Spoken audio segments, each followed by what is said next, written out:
When you think about the 80s, what is the first movie that pops into your mind? Whether it's The Terminator, Aliens, Raiders of the Lost Ark, there's a lot of options, but The Predator is surely at the top of that list. Arnold Schwarzenegger, Carl Weathers, fast-paced actions, explosions, an alien invasion in the jungle, what is not to love? I'll tell you what's not to like, papa, every installment after Predator 2. Mi hermano, this horror action franchise needed a jolt of life, and boom, this is where we get Prey. Give me that mic, this is supposed to be my review. My subconscious is not wrong though, it dropped on Hulu and it's been trending all over the internet, but why? That is what I am here for. Before we begin to talk about The Predator, it is time for a little bit of trivia. The original 1987 movie The Predator featured Carl Weathers as the iconic character Dylan. He and Arnold are the king of handshake memes. Carl recently came back into acting in Disney Plus's The Mandalorian. So for those of you that were paying attention, here is my question. What is his character's name on that show? My turn now. Don't search for it. Leave your guesses in the comments down below and we're gonna give you the answer at the end of the video. On top of that, if enough people get it right, we're gonna be giving out a $20 gift card of your choice to a random winner. Exactly what he said. Sound good? Giveaways are always nice, so I'll see you there. Without any further ado, here is the bottom line. Prey is one of those rare movies that exceeds at almost every single level, where the characters, the story, the scenery, the costumes, and even most importantly, the action is firing on all cylinders. Right from the jump, this thing had me hooked, which is new for the franchise because it desperately needed it. So I am proud to say that this is the best rendition of The Predator since the 1980s original, and here's 5 reasons why. Numero uno, we have the refreshing story. Without many spoilers, this prequel takes place way back in 1719, where we have an ambitious protagonist by the name of Naru, portrayed by Amber Midthunder, a young, spunky Comanche woman who's being trained as a healer, but she wants to prove to her tribe that she's actually a hunter. In that journey to prove herself, she not only wants to impress her tribe's people, she mostly wants to improve her brother, Tabe. I might be butchering the names, but hey, I'm trying. She witnesses the arrival of what her people call the Thunderbird, which in reality is just the Predator arriving on Earth. She takes that vision as a sign that she's ready to prove herself, and boom, the hunt begins. Hold on, wait a minute, Papa. Doesn't that sound as essentially the same beginning to all of the other Predator movies? Why, thank you for interrupting me again, subconscious. I was getting to that right now. What Prey does exceedingly well is that it takes pieces of the formula that made this franchise successful in the past, but it changes it to make it a lot more refreshing. Specifically, the contrasting duality of the protagonist and the monster. By this point, it's pretty obvious that Naru is meant to symbolize the prey that the Predator is trying to hunt. But while all of that is happening, she is honing in her skills, her battle strategy, and her tactical awareness in order to prove to her tribe that she is worth more than they give her credit for. And then we also get a similar dynamic with the main villain of the movie, the Predator. He is not overpowered and he's not invincible. He is a precursor to the fancy gadget-wielding version that we get from the 80s movies. We also see the monster trying to prove that he is the apex predator of this landscape, going on from smaller to bigger challenges, proving himself to be the alpha, even so far as squaring up against a grizzly bear like we saw in the trailer.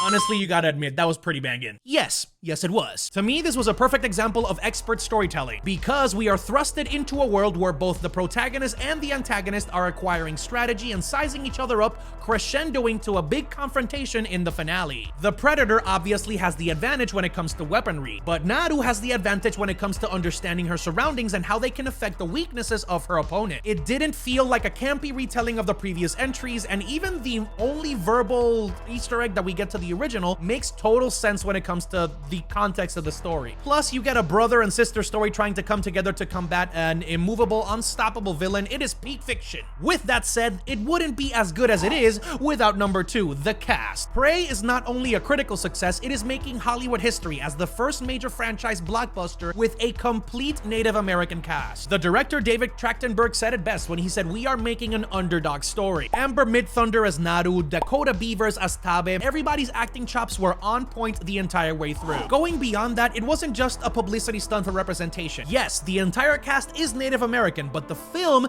essentially serves to be a celebration of their culture, language, traditions, and history. It was all integrated, from the people playing the characters to the actual story and the way that it elevates the entire experience. Insofar as standout performances go, Dakota and Amber deserve all of the praise in the world. They are on their way to becoming household names. In a pre-release video, Amber herself put it best. You rarely see a period piece where indigenous people get to be full people. It's either people who are very savage or overly spiritual. In this case, they went above and beyond to change that, and the film is better for it. I couldn't have said it better myself. Before we continue, familia, I just wanted to let you know that if you're enjoying the video so far, make sure to like this video and share it with your friends. It helps me out immensely, and it lets me know that you are liking the stuff. Great success! Moving on to number 3, we of course have the cinematography. This thing looks great from start to finish. Remember, this thing is set in the Great Plains, which means we're going through fields, mountains, rivers, and lakes. In an action flick, which we know historically has a major key to play in terms of determining the final outcome of the battle between the protagonist and the monster. You actually feel like there's a huge connector between Naru, the predator, the environment, and the tribe. Accentuating the landscape helps the story, and it helps carry the messaging all the way through. This also extends to the lighting, the directing, and the camera work, which is superb as well. You wouldn't necessarily get that from a traditional action flick, especially a sequel to the original Predator. Technically, it's a prequel, but it's a sequel to those first 4 movies. You get what I'm saying. This is the 5th one in the entire saga. And this is a great exception from the entries of the past, especially Alien vs. Predator, which we haven't named so far for very good reason. Instead of shaky cam and poor lighting choices, for example, this one is always centered around the main action. Thankfully, the Predator is only shown whenever he needs to be shown. The focus shifts exclusively into the landscape, accompanied by eerie, familiar sounds from the original, which elevates the suspense to holy shit proportions where you are realizing, where is this monster? Each panoramic shot allows you to elevate the experience to feel as if you're actually there, and it describes the time period that we're covering perfectly. And honestly, it left me in awe throughout the entire runtime. But of course, this is a Predator movie. You know exactly what we came here for. Number 4, the action and the pacing. Prey, thankfully, breaks the mold in each of those areas, especially since the Predator franchise is known for a very particular set of tropes. Mainly, a ruthless monster that hunts its prey, takes trophies, and never asks any questions. This one sort of follows that mold, and yet it feels like a completely different beast. As I mentioned before, we don't really get a clear look at the monster until the midway through the movie. So once you do get to see him, the madness is already in full swing, and you already have a preconception of how scary he's going to look. And then boom, you had great choreographed battle sequences, amazing gadgets that are cool but not overpowered. They're actually pretty in tune with the actual period. Arrows, swords, knives, shields, it's very period accurate. But the best part in all of this is the fact that the action is meant to be a chess match. Some of the characters, as you will see in the film, mistakenly rush the Predator, and just like that, the Predator is gathering intel on how dumb the human race can truly be. Super advanced Monkey tries to, fight an alien, and he sends them to the Shadow Realm in style. But the main duo, Naru and Tebe, are smarter than that. They plan ahead, they only move strategically, and they try to play this cat and mouse game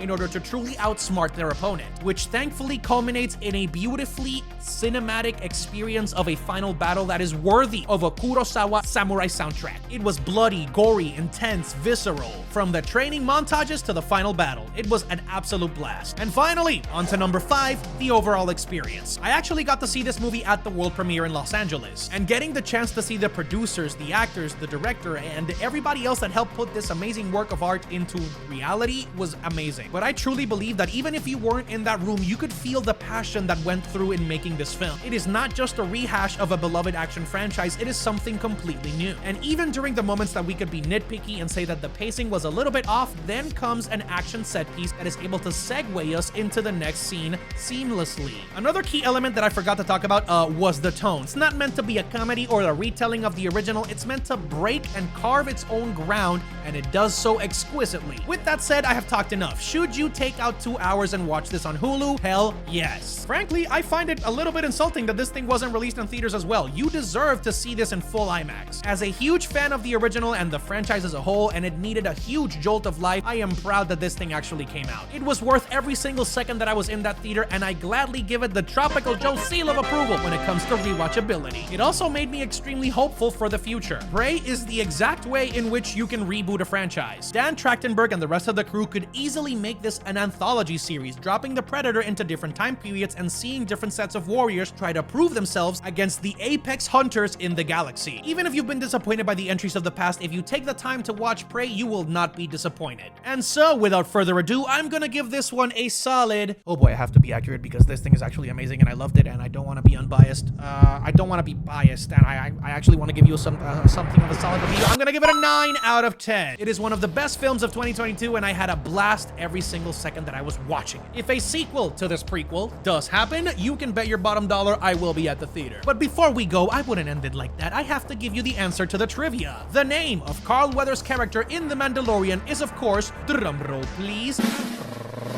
Grief Karga. Let me know if you got it right in the comments down below, and if we get 30 people that actually got the right answer, I am going to be giving out the gift card as I promised. Also, big thank you to my boy Gio for editing this video. This wouldn't be possible without his talent. Make sure to check out the description of the video to find out all of my other socials and everything else that you can get involved with Tropical Joe related. And as always, make sure to crack a smile just right the way, and I'll see you on the next one.